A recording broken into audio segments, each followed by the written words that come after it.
Hi guys, I thought it might be easier for me to do a video rather than to type it all out, and then I can show you the products that I used.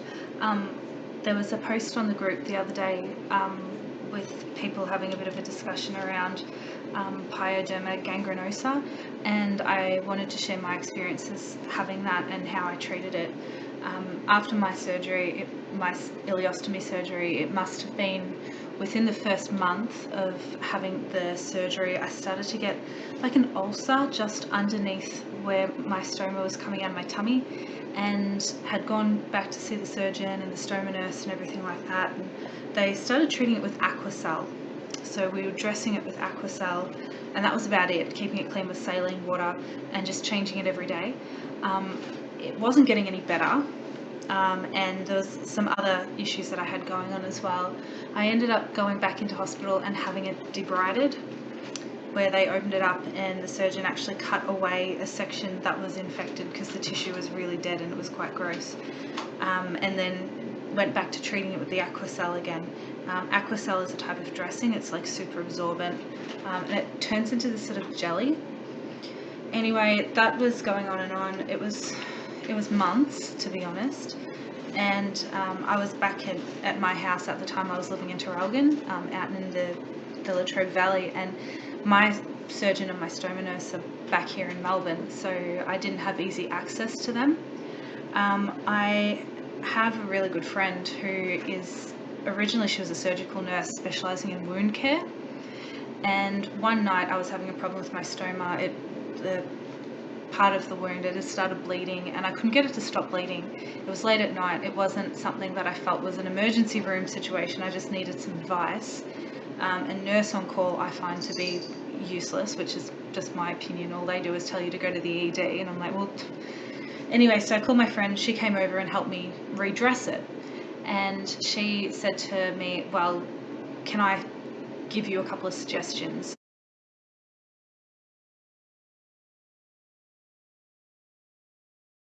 Number one, go and see the nurse, the stoma nurse at the Latrobe Valley clinic area, I did go and see her. She was lovely. Number two, I think we should try dressing it a slightly different way. So we just covered it for that time. I went and saw this other stoma nurse, who incidentally is also the wounds nurse, and she deals with a lot of aged care patients. So not just stomas. This nurse out in Latrobe, she deals with a whole range of other wound care issues. She had one look at it and she says, I reckon it's this gangrenosa thing. She sent an email to my stoma nurses back in Melbourne, saying that she'd advised me that that's what she thought. But she's like, you need to get steroid treatment for it. In terms of the medications and stuff like that, you'll have to go back and see your surgeon. Oh, I don't want to go back and see them again. So I called up my friend again. I said, hey, this is what they think it is. And she's like, all right, well, I've got some ideas.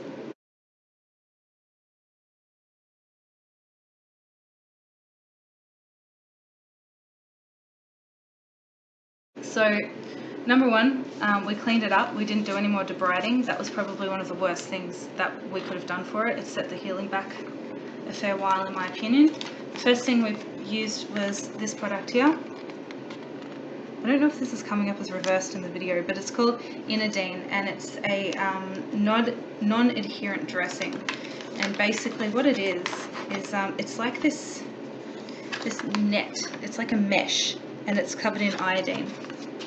So we used that for a couple of days, and I was changing the bag and the dressing every day, because if you have ever had this, you'll see how close it is to the actual stoma, and it's covered by the bag, and it's really difficult to treat it and get stuff on it. So we used that first, and so that was like cut out and put directly onto the wound, the clean wound, cleaned with betadine. I know that betadine isn't great to use on healthy tissue, but I swear by betadine. So we did that, and then you would then cover it with a dressing called Me-Pore Pro. Me-Pore Pro is not a cheap dressing, and it comes in a couple of different sizes. So there's the bigger size, and then there's this smaller size. So initially I was using this and basically cutting it in half, and I would cut like a little half moon so that it sat around the bottom of my stoma and actually sat there, and then I would cover it in, should have had this ready, one of these half moons. This is the large size. Coloplast make these. So I would put the dressings on, then pop this over the whole thing, and the bag went over the top. Then after that, we did that for a couple of days, but she didn't want to dry out the wound too much, and because the iodine solution would actually dry it out, you want to keep it moist. We started using this stuff. It's called Bactrigrass. It's also a mesh. It's this like gooey mesh. So it's a gooey mesh. I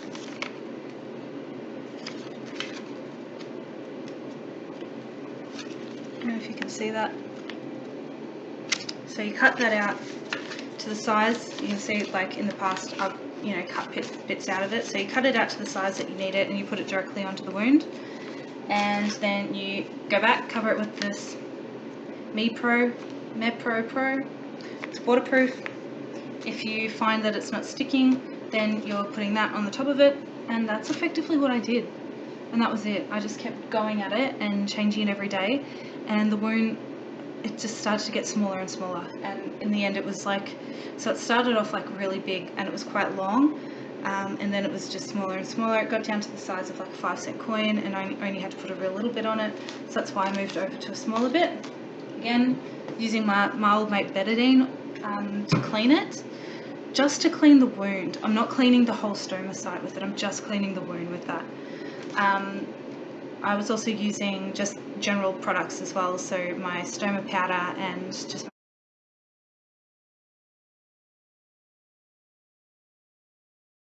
my regular bags. Once the wound actually cleared up, that was so good, but putting the seals in the bag directly onto the new skin and that really delicate tissue, I was ripping the skin when I was taking the bag off, because the skin is so thin and it's so delicate. So then I started to use this stuff. This is called Duoderm. It's extra thin, and it's similar to the stuff that they put on burns patients, I think. So again, just cut out a bit that was the size that I needed, put that straight over the skin, and the skin could then heal. And by this stage I was going back to 2 or 3 day bag changes, depending on when I needed to do it. I tend to change mine every 2nd day. So did that, and that was it. And after that I didn't need to use anything at all. Now I just use my regular products and stuff. Anytime I get sometimes I get like pimples or anything under the bag and the skin gets irritated, I'll get out the betadine again and I just dot it on the sore spots. I haven't found a product yet that I can put directly onto the skin that isn't causing problems with the adhesive of my bag. So products in general, I use the Manuka honey seals from the Welland. I don't have one with me right now, so I use those. I alternate between bags, so I will either use the MIDI Coloplast ones, because they're totally see-through and you can't see poop, and I really like the way that the openings are. I think they're really handy to use. And the other ones that I use as well is these ones by Salts, and they're actually the aloe vera ones. I tried the Manuka honey ones of the other brand, the Welland ones, and I didn't think they were as good. These ones, they seal really well, but I don't like the way that the bags open at the bottom. They like open directly at the bottom and you can see your poop, and I don't like that either. But they're better for your skin. So I'm not a doctor, I'm not a nurse, I'm just somebody who is trying to get by. I'm open for any other suggestions, but that's what I found was really useful for treating my gangrenosa stuff, and I hope you guys can treat yours too. Get advice from your doctors first. I had my friend who's a nurse advising me, so I didn't just Google this and make it up. I had medical advice, so you should get medical advice too. I hope this helps. Good luck.